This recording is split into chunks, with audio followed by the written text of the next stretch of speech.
Après 7 mois d'interruption, la compagnie aérienne Corsair a officiellement repris ses activités en Côte d'Ivoire. Un vol inaugural de type A330 version 200 avec à son bord 230 passagers en provenance de Paris-Orly a atterri avec succès dans la nuit du jeudi dernier à l'aéroport Félix Houphouët-Boigny d'Abidjan. Ce vol a été accueilli à son atterrissage par les autorités ivoiriennes en charge du transport pour saluer le retour de la compagnie à Abidjan.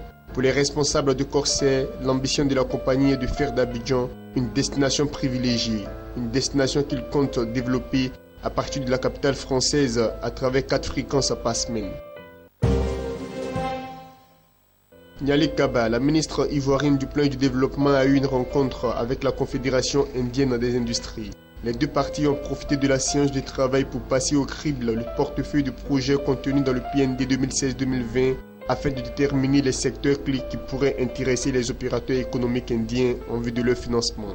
Niali Kaba s'est félicité de cette opportunité qui, selon elle, aiderait à mettre en œuvre de façon effective ce nouveau plan national de développement. Pour rappel, ce plan d'un coût global de 30 000 milliards de francs CFA accorde une bonne part de son financement au secteur privé à hauteur de plus de 60%.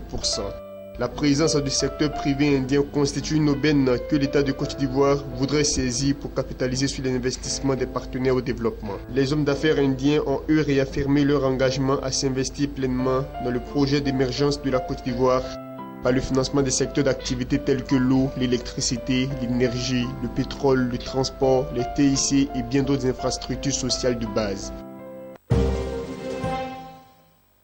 Les directeurs généraux de Société Générale de Banque en Côte d'Ivoire, SGBCI, et de l'Institut National Polytechnique Félix Houphouët-Boigny de Yamoussoukro se sont engagés à mutualiser leurs atouts respectifs dans le cadre d'un partenariat stratégique. Cette volonté a été matérialisée par la signature d'une convention destinée à formaliser la collaboration entre les deux entités et en élargir le champ d'application. Les étudiants et les enseignants de ce prestigieux institut et l'encadrement de la SGBCI sont les bénéficiaires directs de cette convention biennale, une convention qui vise le renforcement des capacités de formation et d'accompagnement de l'Institut ainsi que la facilitation de l'insertion professionnelle des jeunes diplômés et une meilleure réactivité de la SGBCI quant à la prise en charge des besoins de formation décelés au sein de ses équipes par la co-construction de programmes dédiés.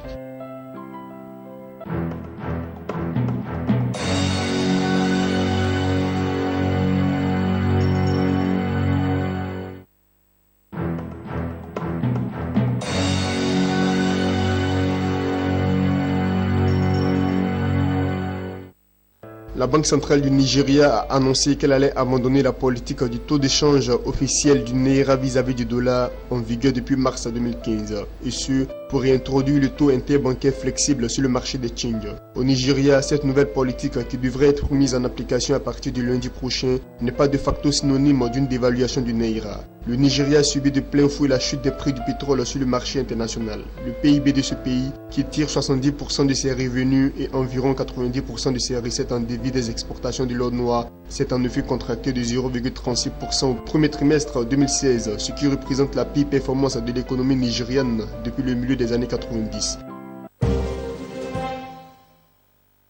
Entre la douane et le fisc camerounais, il y aura désormais une étroite collaboration.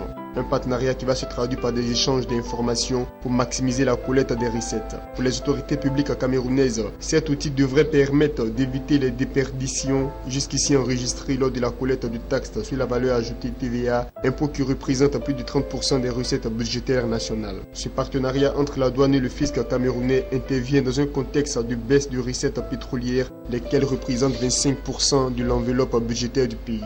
L'État camerounais semble trouver en cette solution un moyen pour faire face à ses besoins financiers. Le pays des hommes intègres a accueilli la 6e édition des journées BRVM. Cette rencontre a vu la participation des autorités administratives et politiques, les entreprises, les investisseurs institutionnels et particuliers, ainsi que le peuple burkinabé.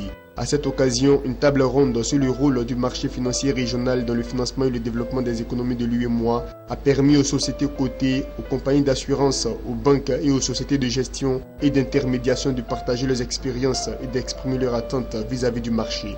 3 ateliers thématiques sur le financement de l'entreprise par la bourse, le placement de l'épargne en bourse et le rôle des médias dans la diffusion de la culture boursière ont permis de donner des clés d'analyse et de décision aux entreprises pour leur financement en bourse, aux investisseurs pour le placement de leur épargne et aux journalistes pour leur action dans la diffusion de la culture boursière auprès des populations. Rendez-vous a été pris en octobre 2016 à Dakar pour la prochaine édition.